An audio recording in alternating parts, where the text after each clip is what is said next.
What's up, Jenks? It's John here, and today we have a 5-color Saga list. So I've been seeing some people play 5-color Kami War and was kind of inspired by that to make this list here. Now, I'm calling this deck Saga Tribal, and it's probably slightly less powerful than the refined lists out there that you might have seen, but this list is fun, and that's what we're here for. Also, really quick, I have some things going on IRL that whatever. I'm in the middle of moving, so some of my equipment, I guess you can call it, is packed. So for the next 2 to 3 weeks, we'll probably most likely not have a camera on the videos, and the videos are also going to have less editing done to them, so I can get them out pretty quickly, just so I can schedule the uploads for while I'm getting settled in. Now that that's out the way, we'll go ahead and get right into the deck, starting with Kami War right here. A enchantment saga that's 6 mana, 1 in Wooburg, or each one of each color. And the first chapter lets you exile a non-land permanent. The second one, you can return a non-land permanent to its owner's hand, and they discard and then each opponent discards a card. So what you can do with this is you can, of course, just bounce one of their threats that you didn't get with the first lore counter, and then make them discard. If they have a token on the battlefield, you can have them you can bounce that back to their hand. Since it technically won't go to their hand, they will have to discard a actual real card in their hand. But you can also just bounce one of your own sagas back to your hand, so you can recast it and reuse it. Also, you can exile it, and you make a 6/6 flying trample dragon spirit that whenever it attacks, doesn't have to deal combat damage, just whenever it attacks.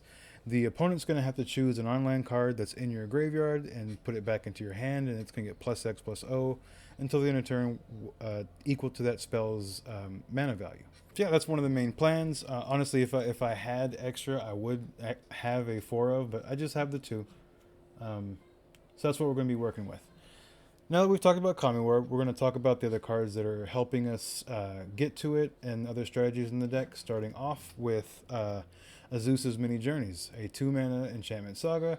Lets us play extra lands, also lets us gain 3 life, and that can be pretty relevant in some matchups. And also you can exile it and make a 3/3 that whenever it becomes blocked, you can untap 3 lands you control. But yeah, the 3/3 body can be pretty relevant sometimes. We have Prosperous Innkeeper also, a 2-mana 1/1. You've seen it before, right? It enters the battlefield, you make a treasure token. Whenever a creature enters the battlefield, you gain 1 life. So a little bit of incidental life gain, which can be kind of important in this format. But also, really, just the treasure token helps us, since we are a 5-color deck, helps us cast our spells. We're also running a 4 of Shigeki. We do have the full Shigeki loop. We have 4 of these and 2 of the Sky Turtles. But yeah, this can also just be used as a ramp spell. It's a 1/3, so it can block pretty fine. But also, you just pay 2 mana, reveal the top 4 of your libraries, and drop a land if you get one. You're not super likely to whiff in the deck. We are running 26 lands. So you have a fine ramp card that also helps us fix our mana. We also have Satsuki, the Living Lore. Probably, honestly, one of the worst cards in the deck. But, I mean, I wouldn't feel right calling this Saga Tribal without having one of the cards that cares the most about sagas in the deck, right? So it's a 2-mana 1/3. We can tap it to put a lore counter on a saga you control, activate only as a sorcery. So say we have a Kami War out, we drop it, we tap this guy, so we get to remove something on the battlefield, and then we get to go straight to the second lore ability to bounce something and make them discard. I don't know why it's only a sorcery. I mean, for a rare that's not very good, they could have just not added that last part, and maybe the card would have been fine, but probably still not. But anyways, one of the things that we're looking for most in the card is the second ability. Whenever it dies, you can return a saga or enchantment creature you control to its owner's hand, so we can reuse a saga that's on the battlefield already, or we can get one back from the graveyard. We're also running a 4 of Fable the Mirror Breaker. I mean, great card. First one gives us a creature that makes a token, which again helps us ramp and helps fix our mana. The second ability gives us a little bit of filtering, and then of course it exiles to make Reflections of Kikijiki. This is kind of fun because since we do have a lot of recursion in the deck, we can set up some situations where we have two of these on the battlefield, and if we're able to keep both Kiki Jikis, you can set up this little thing on your opponent's end step where you just use your Kiki to copy the other Kiki and then make that one copy the other one, and just tap yourself out to get a whole bunch of Kiki Jikas, or at least as many as you can get.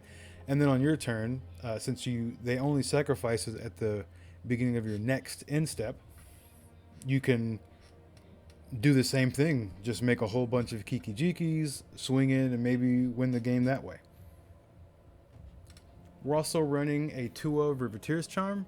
And this card, I'm pretty high on this card right now.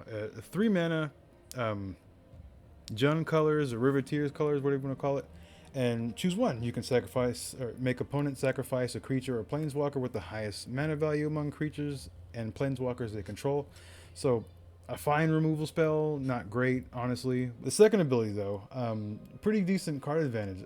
You get to exile the top 3 cards of your library, and then until your next instep, you can play those cards. Also, the last ability, exile target player's graveyard.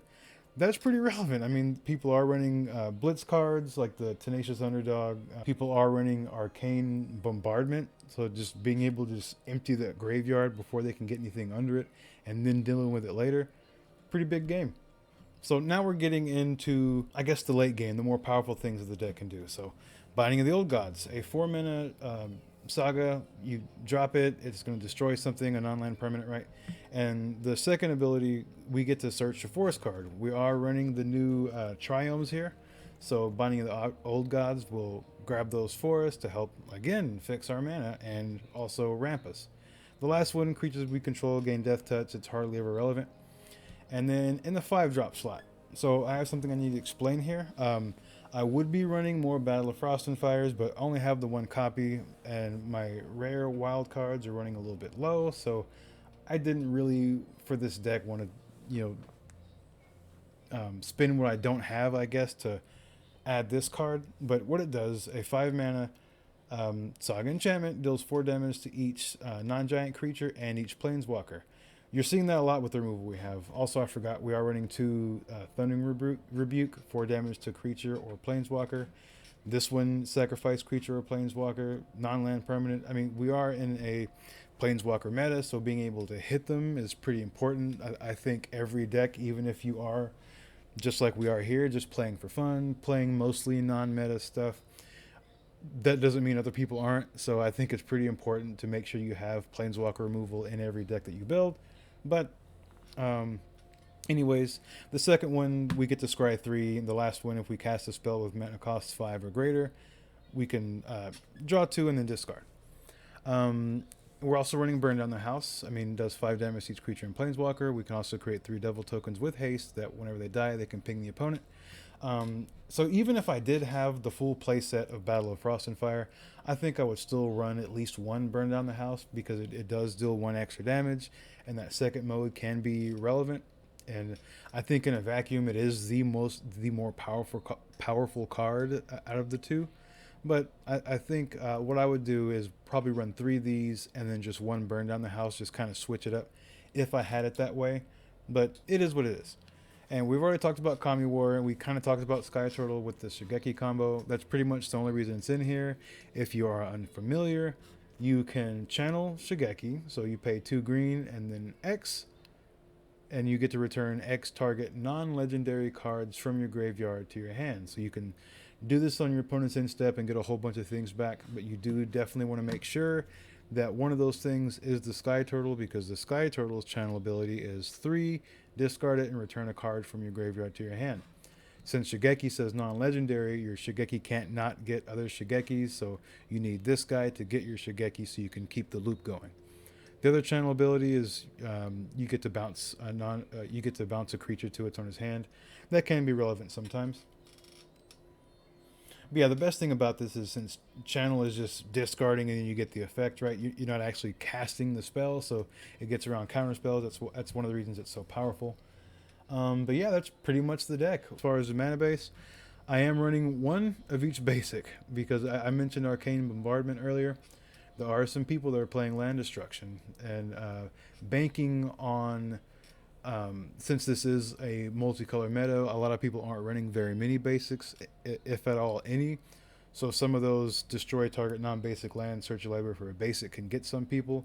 For us, it's just going to pretty much fix our mana because we just have one of each. And I think it's a fairly low cost. Besage is in here because we do need some ways to get rid of creature lands, since Thundering Rebuke is a sorcery speed spell. River Tears Charm might be able to get it in some situations, but if they have other creatures on the battlefield, they'll just sack those because the creatures will actually have a mana cost when a land doesn't. So we'll go ahead and jump into the games, but before we do, I did want to let you know something real quick. I'm not going to have a final thoughts portion on this because I am running very, very low on time, but I do want to make sure I at least have a video out for at least once a week. So yeah, I'm gonna go ahead and skip that.